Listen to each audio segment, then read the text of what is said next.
a Today exclusive. I am sitting with Peter Gold.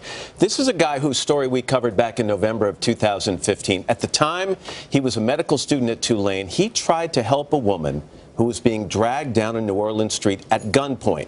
When he tried to help her, the attacker suddenly turned the gun on Peter, shooting him in the stomach, and then really attempting to execute him. Peter, good morning. It's good to see you. Good morning. It's an honor to be here. We're doing this a little differently. We're going to show the story in a second. I wanted to come out to you because when we first met just a few months ago, you told me you've not watched the tape of what happened. It was all caught on surveillance tape. You didn't want to see it. You said you are now ready to watch it. So it's okay if we roll it now? Let's do it. All right. Let's take people back to November of 2015. The horrific crime was caught on surveillance tape. A woman being dragged down a New Orleans street by an armed man, now known to be Kane. The video shows a brave witness, Peter Gold, a fourth-year medical student at Tulane University, stopping his car to help the woman. But Kane turned his gun on Gold, demanding money. Witnesses stating that they heard a man yelling out, I've already told you I don't have any money. Kane shot him in the stomach and continued to point his gun at Gold, even as he lay wounded on the ground, pulling the trigger again and again.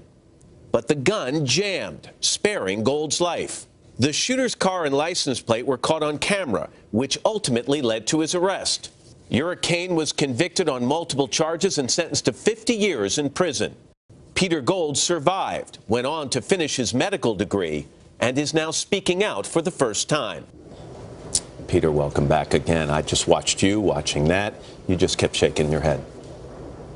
Yeah, I mean, I remember being right there and looking at this guy in the face as he held his gun to me, and he told me point blank, I'm going to kill you.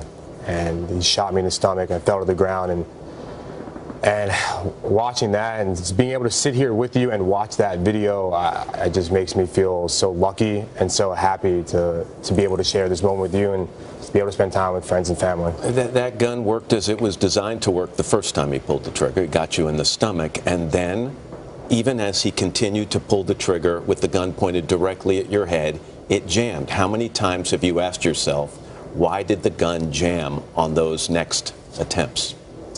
Yeah, I mean, for me, that's the most surreal part. You could kind of see my back was to him during that time. So if this video never came out, I don't think any of us would have even known that happened.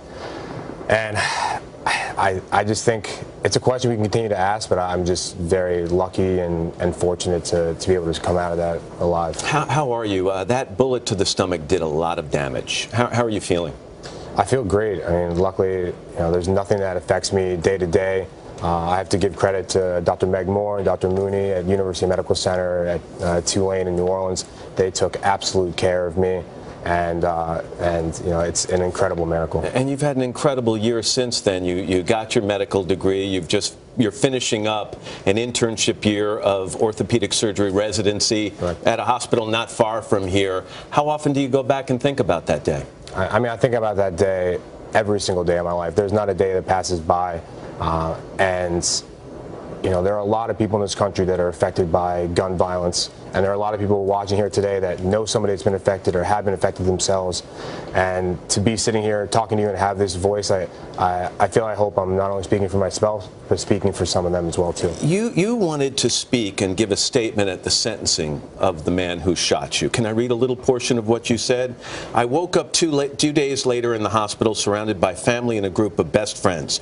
This moment will forever be the happiest moment in my life. I was alive, you hadn't killed me, and with my family by my side, I knew I would bounce back stronger than ever, strong enough to stand face to face with you again. Why was it so important to be able to say that?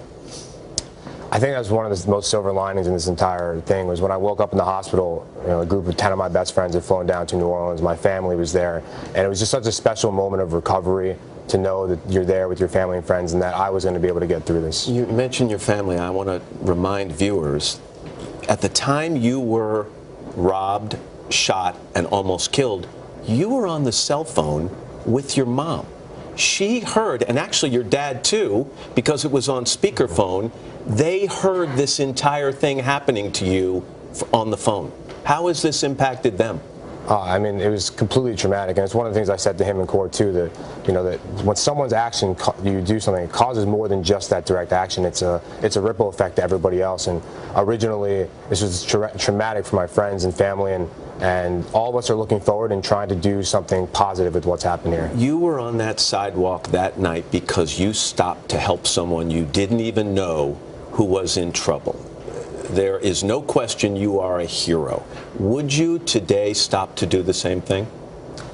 I think it was completely instinctual what I did. I'm driving by and I see a man dragging a girl across the ground. You saw the video. That in nobody's mind is that right.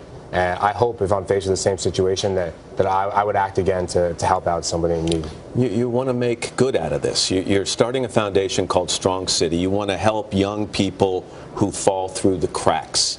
Why is it so important for you to kind of create a cause surrounding this? And one of the first things I started talking about with my friends and family when I woke up in the hospital, and I'm thinking about it again here watching this video, is what happened in somebody's life that they were able to create such violence with such ease without even thinking about it. What happened in his community, what happened at school, what happened with his family. And what Strong City aims to do is through fundraising at mystrongcity.org, we want to support community-based organizations who are already doing an amazing job at empowering underserved youth and starting at the root, focusing on kids and as their developmental journey begins. You're an impressive young man, and I really appreciate you spending time with us this morning. Thank you. And I'm glad you're doing so well. Thank you. I appreciate Peter. it. We should mention you can find more information on Strong City.